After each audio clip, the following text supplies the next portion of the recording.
Good morning दोस्तों, कैसे हो आप सभी लोग। आपका स्वागत है आपके अपने यूट्यूब चैनल अपना गुरुकुल ऑफिशियल में। मैं प्रशांत कौशिक आपका दिल से स्वागत करता हूं। सबसे पहले रक्षाबंधन की सभी दोस्तों को हार्दिक शुभकामनाएं।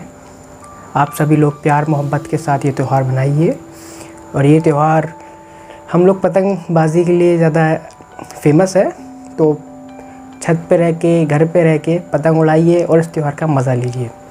और सेकंड बात, ये वीडियो मैंने उन लोगों के लिए बनाई है जो मेंस की तैयारी कर रहे हैं और जिनका स्कोर्स CGL 18 मेंस मॉक्स में 19 मेन मॉक्स में 180 प्लस करना है। ठीक है, तो उसके ऊपर एक स्ट्रेटेजी वीडियो है ये कि किस तरह मेरी स्ट्रेटेजी क्या है जिस तरह मैं 180 प्लस अपने मॉक्स में स्कोर करता हूँ। ठीक है, तो पहली बात, इसमें हम सारी बातें डिस्कस करेंगे, स्ट्रेटेजी और किस तरह हमें स्ट्रेटेजी बनानी चाहिए, किस तरह हमें अपने एनालिसिस करना चाहिए, कौन से मॉक लगाएं, किस टाइम पे लगाएं, तो सारी बातें हम डिस्कस करेंगे। तो सबसे पहली बात, मॉक्स हमें किस टाइम लगाने चाहिए। मैं पॉइंट बाय पॉइंट हर चीज़ लेके चलूँगा। तो पहला पॉइंट है, मॉक्स हमें किस टाइम लगाना चाहिए। टाइम, तो देखिए कुछ लोग नॉकटर्नल होते हैं और कुछ लोग हमारे सुबह पढ़ने वाले होते हैं। तो बेसिकली CGL का जो मेंस का एग्ज़ाम होता है मैथ्स का, वो 8 बजे होता है। तो अभी 100 दिन का टाइम है। तो जो नॉकटर्नल लोग हैं वो भी 50 दिन तक रात को ही मॉक लगाएं ताकि वो अपने आप को पॉलिश कर सकें। और उसके बाद अगले 50 दिन वो सुबह 8 बजे जिस टाइम मैथ्स का मेंस होता है उस टाइम मॉक्स लगाएं ताकि वो उस आदत में ढल जाए।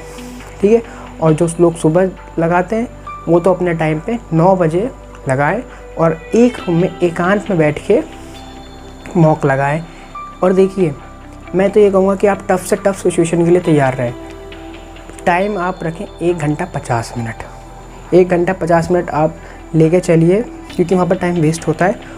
और एक दिन आप लगाएं शोर शराबे में मॉक। कभी कभार आप शोर शराबे में मॉक लगाएं क्योंकि कई बार ये होता है कि हमारा सेंटर कंस्ट्रक्शन वर्क साइट के पास पड़ जाता है, तो हमें उस चीज़ के लिए भी तैयार रहना चाहिए।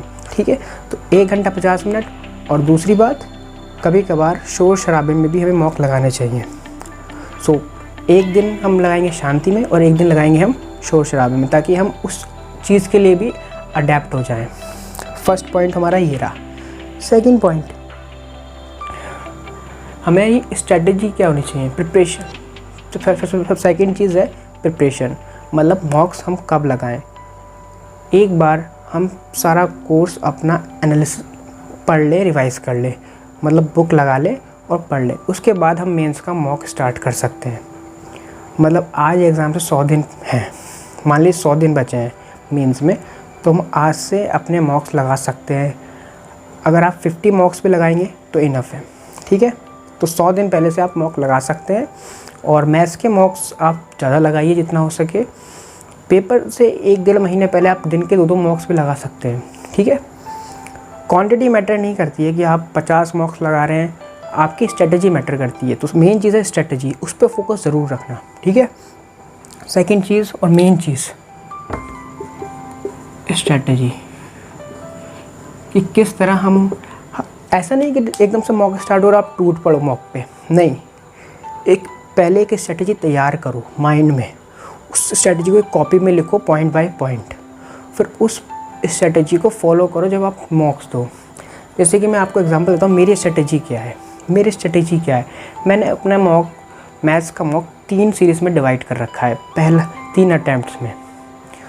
पहला अटैम्प्ट मतलब जब मैं पेपर स्टार्ट होता है, जिस टाइम पे मेरा पेपर स्टार्ट होता है उस टाइम पे मैं वो ही क्वेश्चन करता हूँ जिनकी लैंग्वेज छोटी हो और जो मैंने पहले पढ़े हों, और जिनकी लैंग्वेज बड़ी है उन्हें मैं देखता तक नहीं।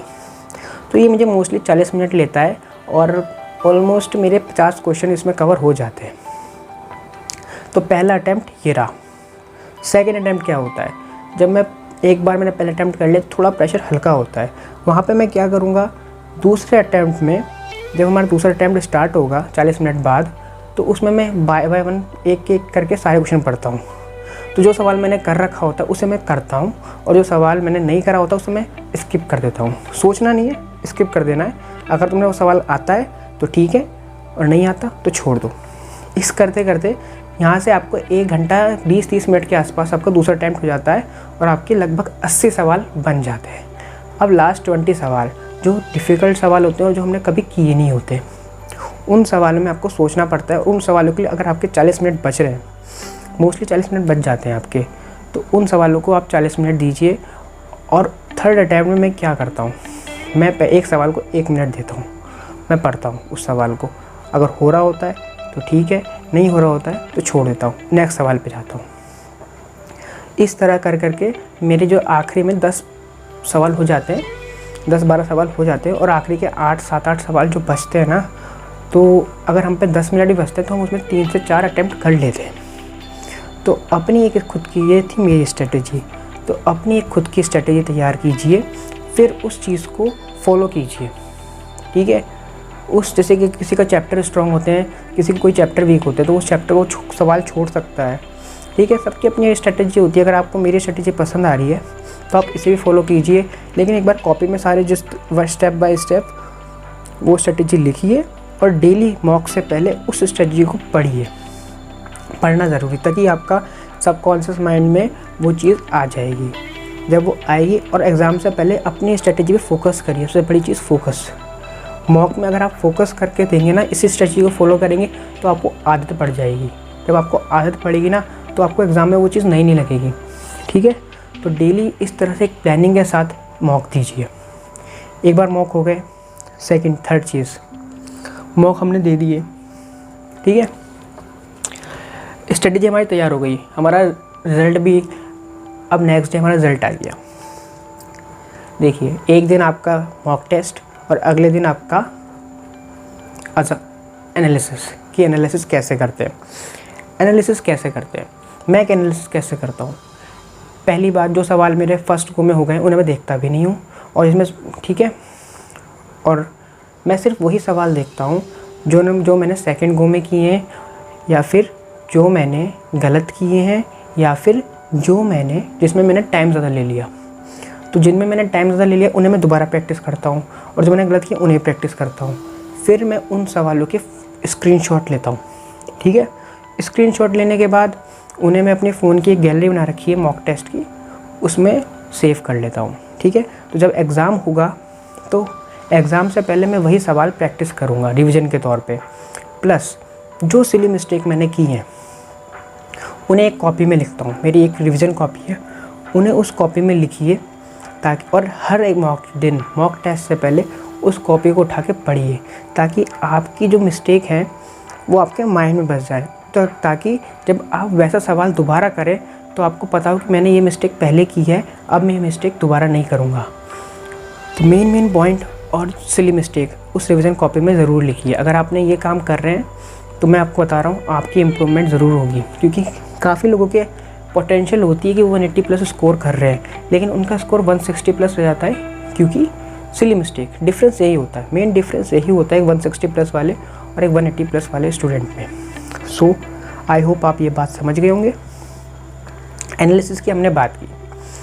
अब एनालिसिस में एक चीज़ और ध्यान रखना कि आप 3-4 मॉक के बाद आपको पता चल जाएगा कि आपकी कमियां कहाँ हैं, कौन सा टॉपिक आपका वीक है। 3-4 मॉक लगेंगे। अगर 3-4 मॉक में आपको उन्हीं सवालों में एक साथ दिक्कत हो रही है एक ही टॉपिक पे, तो आपको पता चल जाएगा। अब एनालिसिस करना उस चीज़ का, और आप फिर उस कॉन्सेप्ट को क्लियर करना, ठीक है, ठीक है। और दूसरी बात, जितनी हो सके उतनी प्रैक्टिस करना सवालों की, किरण की, टीसीएस की शीट्स की, बेसिक और राकेश यादव, इन सवाल और मॉक टेस्ट देना बस। अगर आप जितनी ज़्यादा प्रैक्टिस करेंगे इन सब चीज़ों की, प्रीवियस ईयर की, उतनी जल्दी आपके मॉक टेस्ट में मार्क्स इंक्रीज़ होंगे, ठीक है। एक बात और, टफ़ सवालों के चक्कर मत पड़ना। टफ़ सवाल का एक पूरा जाल है, ये हमें फंसाने के लिए होता है ताकि हम इनका पेड कोर्स ख़रीद लें और इनके जाल में फंस जाएं। एक बात कहूँगा, मेंस के पेपर में सिर्फ 20% सवाल ही टफ़ आते हैं, वो भी इतने टफ़ नहीं आते कि कैट लेवल के आ रहे हैं। अगर बंदा सोचेगा, उसका टाइम है, तो 30 मिनट में 20 सवाल आराम से निकाल लेगा। तो जितने हो सके, और 30 मिनट बचेंगे कैसे? अगर आप इजी सवालों को जल्दी कर लें। वो कैसे होंगे? अगर आप इजी सवालों की प्रैक्टिस अच्छे से करेंगे तो आपको उन क्वेश्चन में सोचने का टाइम नहीं लगेगा। आपका हाथ खुद ब खुद चलेगा अगर आपकी प्रैक्टिस एकदम अल्टीमेट है। तो ये तो हमने बात कर ली एनालिसिस की। एनालिसिस हो चुका है हमारा, हम कॉन्सेप्ट पे भी वर्क कर रहे हैं, साथ साथ कॉन्सेप्ट पे भी वर्क कर रहे हैं जो हमारी वीक पॉइंट्स हैं। अगर आप ये चीज़ कंटिन्यू रखेंगे 20-25 दिन तो आपको अपने स्कोर में इम्प्रूवमेंट होती दिखेगी।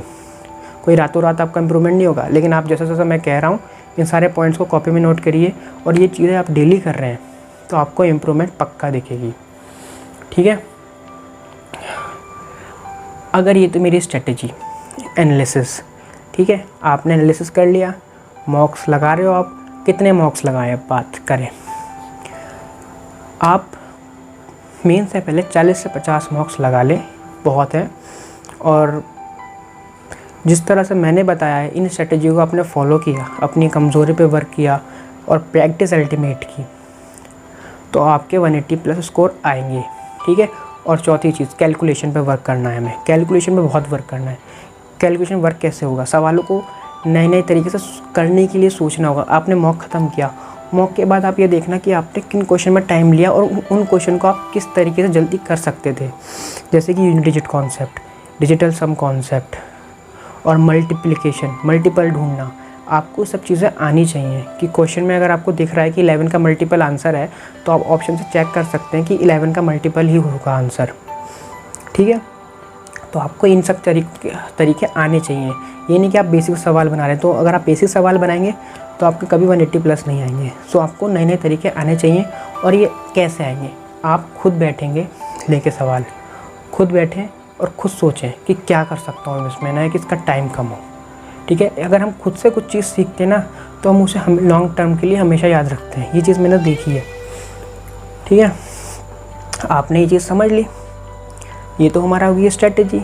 अब हमारी बात करते हैं मॉक लगाए कहाँ से। मेरे हिसाब से बेस्ट टेक्स्ट बुक है। टेक्स्ट बुक बिल्कुल ऐसे सीजीएल मेंस लेवल के मॉक्स बनाता है। अगर आप टेक्स्ट बुक लगा रहे हैं तो आप समझ लीजिए एक तरीके से आप सीजीएल मेंस की ही मॉक्स लगा रहे हैं। परफेक्ट है। अगर कोई बच्चा ग्रेड अप के मॉक्स में, ग्रेड अप के पेड वाले मॉक्स में 165 या 160 प्लस ला रहा है तो वो भी 180 प्लस कंटेंडर है, क्योंकि ग्रेड अप का लेवल हाई होता है। तो वहाँ पे अगर आप 160 प्लस भी ला रहे हैं तो आपके 180 वाले के करीब ही हैं आप।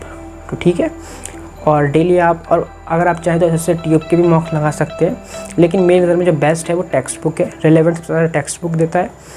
बाकी आप टफनेस के हमने ऐसे ट्यूब और ग्रेड अप लगा सकते हैं। ठीक है, और हमारे रेमो सर के भी मॉक्स हैं, अगर आप चाहें तो। मुझे पता नहीं है, लेकिन रिव्यू काफ़ी अच्छा आया बच्चों का, तो आप वो भी लगा सकते हैं। ठीक है, आई होप आपको ये स्ट्रेटजी पसंद आई होगी। अगर आपने इतनी मेहनत कर ली, आपने ये जो स्ट्रेटजी फॉलो कर ली, तो आपके 180 प्लस पक्का आएंगे। ठीक है, अगर आपको ये वीडियो पसंद आई है और ये स्ट्रेटजी पसंद आई है तो प्लीज़ इसे दोस्तों में शेयर ज़रूर करना और इस चैनल को सब्सक्राइब ज़रूर करना। ठीक है, अगर आपको कॉन्सेप्ट क्लियर करने तो आप हमारी वीडियोस देख सकते हैं। स्टार्टिंग की वीडियो में थोड़ा क्वालिटी प्रॉब्लम है, लेकिन अब धीरे धीरे करके हम अपनी क्वालिटी को भी इम्प्रूव कर रहे हैं। ठीक है, और यही कहूँगा कि पेड कोर्सों के झांसे में ना आइए। मेंस वाले खासकर, प्रैक्टिस इम्पॉर्टेंट है। मेन चीज़ है प्रैक्टिस। वो कहते हैं ना बैक टू बुक्स, तो back to books, practice improve.